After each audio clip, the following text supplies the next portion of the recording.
Hello and welcome back to another reading vlog. I'm Bree, and today we'll be reading some books.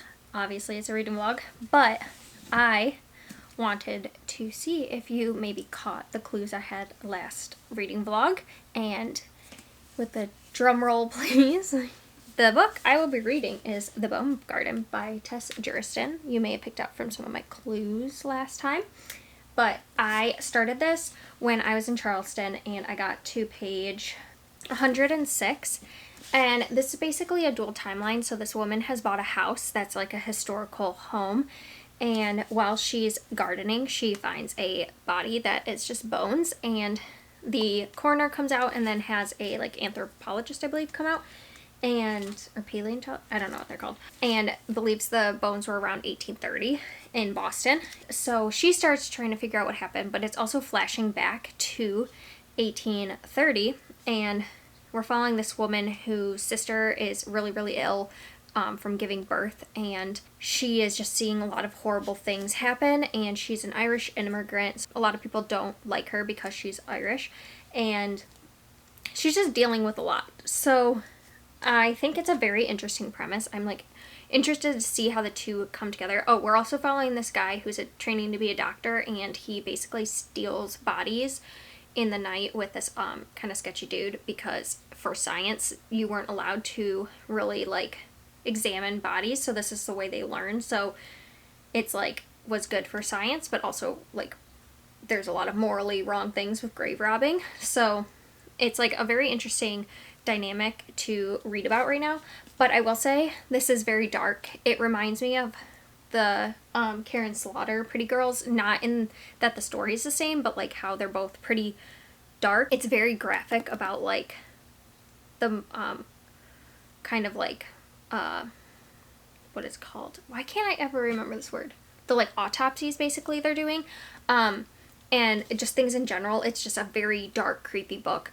I don't find the timeline in the present, which is supposed to be like, I think this was written in like 2000 and something, to be that like disturbing. It's more of the 1830 one to be disturbing. I believe the author herself is it's a medical suspense novel. So she writes a bunch of medical suspense novels. So yeah, like if you don't like medical stuff, you don't like it to go in detail, like this book for sure does that. So that's something to keep in mind. There's also been already a scene of attempted sexual assault, and so I think that this book is going to have a lot of trigger warnings for it. So I would highly recommend, if you do want to pick this up, to look into all the trigger warnings for this, because I have a feeling it's just a lot of them. I did not look it up, and I think I'm going to, just because I've already like encountered a lot of stuff. And if you are someone who has anything related to like birth trauma there, I don't think that this is a book to read, because at the very beginning is a lot of detail going into women who are ill and pregnant and all that. So yeah, keep in mind, I don't know how I feel about this book. I'm 100 pages in and I don't dislike the story. Like, I'm intrigued by the mystery, but I'm also very deeply disturbed, and I don't know if that will turn into like something that later makes a lot of sense and I feel like it's worth it, or if it's going to be another Karen Slaughter situation. And if it is, then I think I'm going to maybe start looking at the darker books I have and deciding if I truly think they're going to be for me, because I don't think that that's my vibe, and that's fine. And I got a lot of work to do. I just finished filming a video. I need to film reels, and I need to edit my video and get it up. And then I've been doing a lot of wedding stuff, so I've got a long day or two ahead of me. Yeah, I'm a little fried in the brain from all this traveling I've been doing, but we'll see what happens, and I will check back in later when I've read more and when I'll show you take you along my day, I guess. I am rambling, so I'm officially going to cut myself off now, and see you later.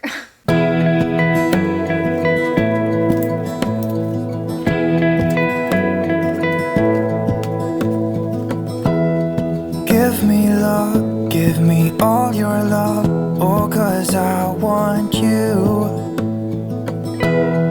No one else makes me feel this way, don't know what you do. Hold my hand, could you hold my hand, look me in the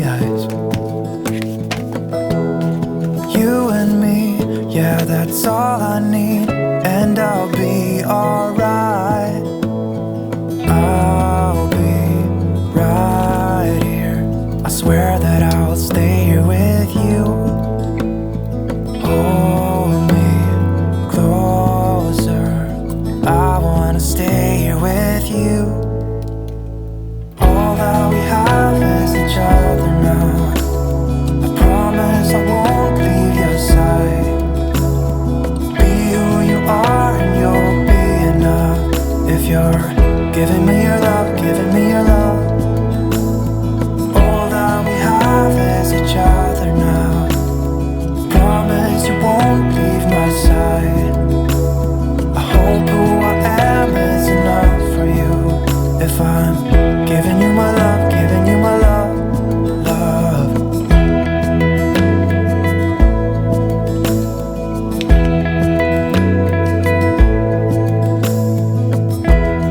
Tell me what you wanna do. I'll do anything, as long as I can be here with you. Everything's alright.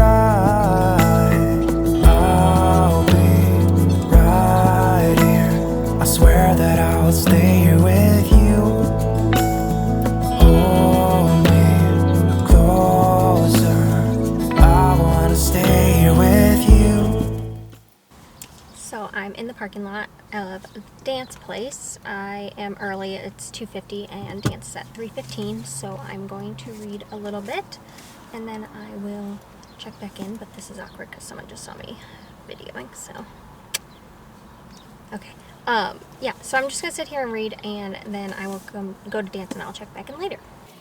All that we have is each other now. I promise I won't leave your side. Be who you are and you'll be enough. If you're giving me your love, giving me your love. All that we have is each other now. I promise I won't leave your side. I hope who I am is enough for you. If I'm giving you my love, giving you my love, love, love.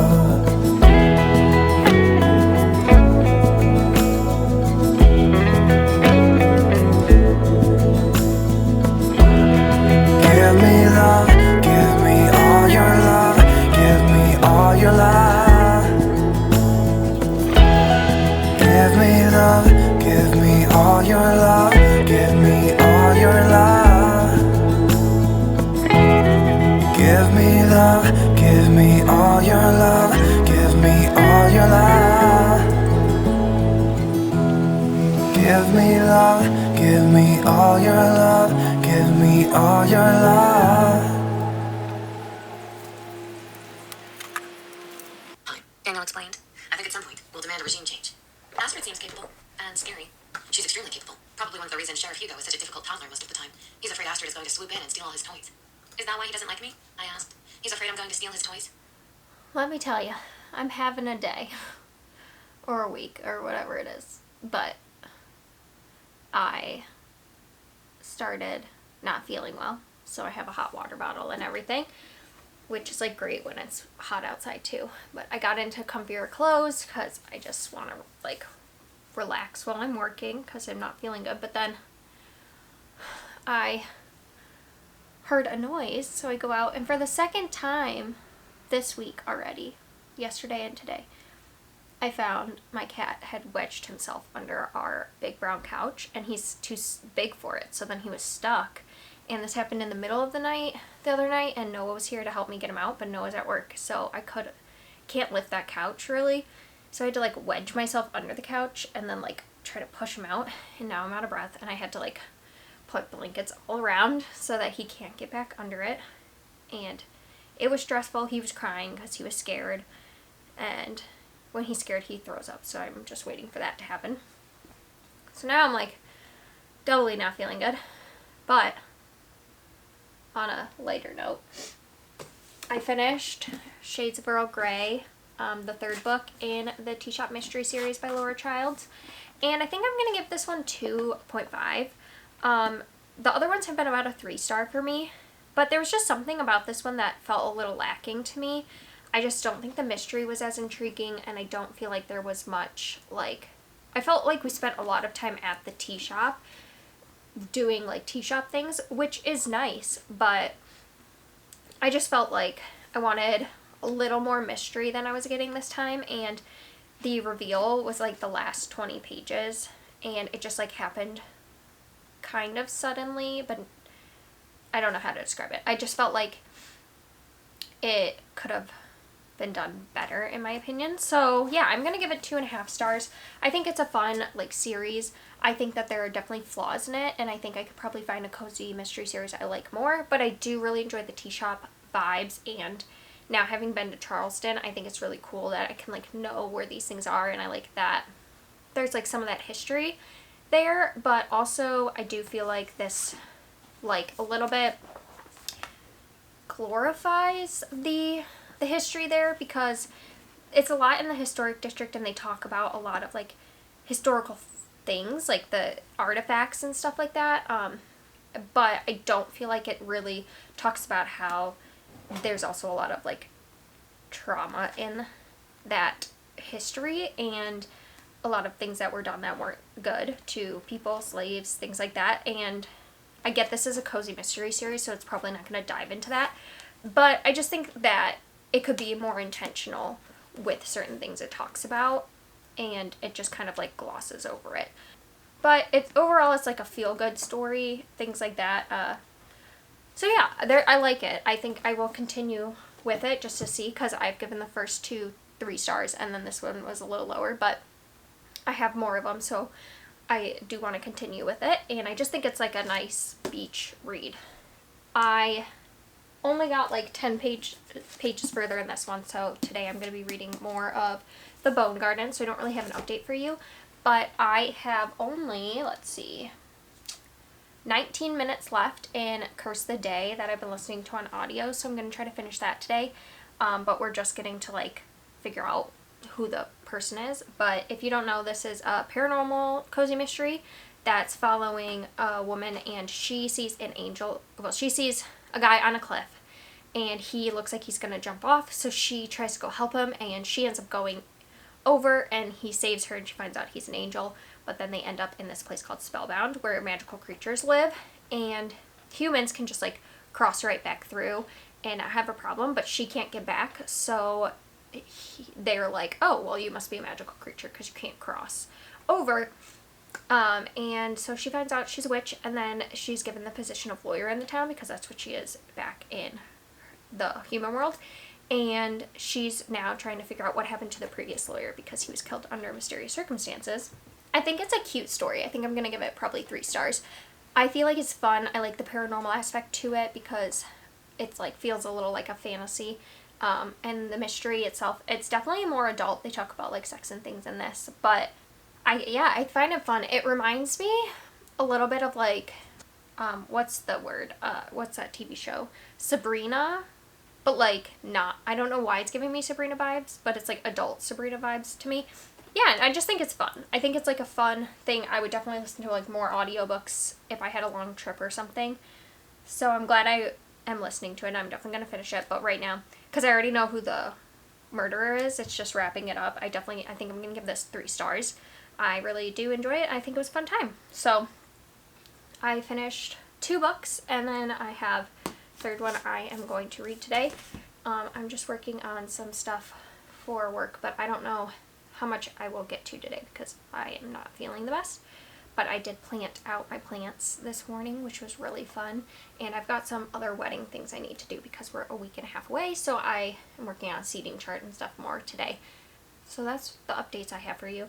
I don't know how much more I'll show today, just depending on if I go downhill or not. But I wanted to update you and say I'm having a really good time with my books right now. And being home, it's just getting back to routine is really nice for me. So sing, won't you sing with me? Leave everything for me. Stay the night. Oh, miss your flight. Walk through the rain with me. Get soaked to the skin, feel free. Shut the world out. Let's hang out. Oh, I used to see in colors, now it's gray. Till I met you at the concert the other day. The whole room lit up with warm, sunny rays. Tonight we'll turn minutes into days. And nothing's gonna make me look away. Hello, it's the next day. My illness is hitting me hard these last 2 days, so I've been in bed, and then this morning I worked on a lot of wedding stuff and finished like a bunch of designing stuff I had to do, but I just kind of like had my heating pad and just chilled, so I didn't film very much. But as you saw, I was reading Yona of the Dawn. I decided to pick this up because The Bone Garden I've been reading, and I'll get into it in a second, but I just needed something a little different, I think. And so I picked up this because it's also due back to the library soon, and I really enjoyed it. I think I'm going to give it 4.5 stars, only because there's just, the beginning was a bit confusing because there's like flashbacks to things, but it was hard for me to like understand when we were flashing back or not. But then as we like got a little bit into it, like maybe like this far into it, the flashbacks became more obvious. It was just like the initial ones I just could not tell between, but I really like it. Basically, this is about Yona, and she's a princess, and her father, she's turning 16 and she wants to marry Suwon, but her father doesn't want that to happen, and she has a bodyguard named Hawk, and he has been like, the three of them have been friends for a really long time, and then an event happened and her and Hawk have to flee, and it's literally just like, that's mainly what I've gotten into, and we're gonna get to like the bigger conflict in the next few volumes. But this is really good. I really enjoyed it. I like the fantasy aspect to it, and I'm just excited to see like where all the characters go in their like arc. And yeah, I'm going to take this back to the library, and I'm gonna try to see if they have the next volume or so, because they only had the first one when I was there before, but I really do want to continue this. And I'm also going to look for Witch Hat Atelier to see if they have that as well. So yeah, I just wanted to update you on that. And my camera is dying, but Cal is wanting cuddles. Yeah. Can you say hi? So, Kaladin, do you need to eat the tape? You don't need to eat that sticker. Kaladin is obsessed with eating stickers, so if you hear that scratching noise, that's him trying to eat a sticker. He can't eat it, it's attached to something, so it's fine. He's just licking it intensely. Well, I finished The Bone Garden this morning. The last couple days I've just been really bad with my chronic illness, like I said, so I've just been reading a lot, and I finished it, and I think I'm gonna give it, I think 3 stars, because I think there was a couple things I didn't connect with. One, I've talked about just like the gruesomeness of it, and I think that I'm realizing like those books aren't for me as much. Maybe I can read them once in a while, but not really my cup of tea. So there was that, which isn't necessarily like, I guess, a flaw of the book per se. It's just for me, not for me. And then usually I like going back and forth in the timelines, but I really feel like the present day timeline could have just been cut out completely, and we could have just had the whole story in 1930. I just don't feel like it added really anything to the story. And I've read, like, I really liked the Book of Cold Cases, which jumps back and forth, and I feel like that added to the story, where this, I just felt like the present day just like didn't do anything other than like stating the obvious of like what they found, and like you didn't get a lot of like character development really. So I just feel like we could have like completely done without those chapters. And then like the ending mystery itself was okay. I didn't hate it, didn't like love it or anything like that. And for how creepy the book was, it felt a little like flat to me, because it just wasn't as like of a creepy ending as I would have liked, given the fact that the rest of the story is pretty like dark. So yeah, those are my thoughts on this. I don't think it's like a terrible book. I just don't think it was the book for me. Tess Juriston is a physician, I think it said. Yeah, she's a physician, and I just don't know if I would read more of her books, since it seems like they're probably all going to be like medical suspense, and she really dives into that side of things, and I just think that that's not something I want to read about. But her writing itself I enjoyed. Like, I think she's a good writer and she sets up story well. It's just there's those elements to it that I didn't like, and so I probably won't read from her again, just at least in the near future. So yeah, this week I read 3 things. I finished The Bone Garden, and then I read the last 100 pages of Shades of Earl Grey, so basically I read the whole thing. And then I read Yona the Dawn, which I really enjoyed, and I did try to go return this to the library yesterday, but my library is closed down until the 25th. Did not know that, so I will be holding on to this a little longer and then pick up the next copy when it reopens. Thank you for watching. I enjoyed reading with you, and I hope that you're having a good week. And if you want to let me know in the comments what you've been reading, I would love to hear it. And yeah, if you want to subscribe or give it a thumbs up, all those nice things, I would love it if you did. And I will see you next time.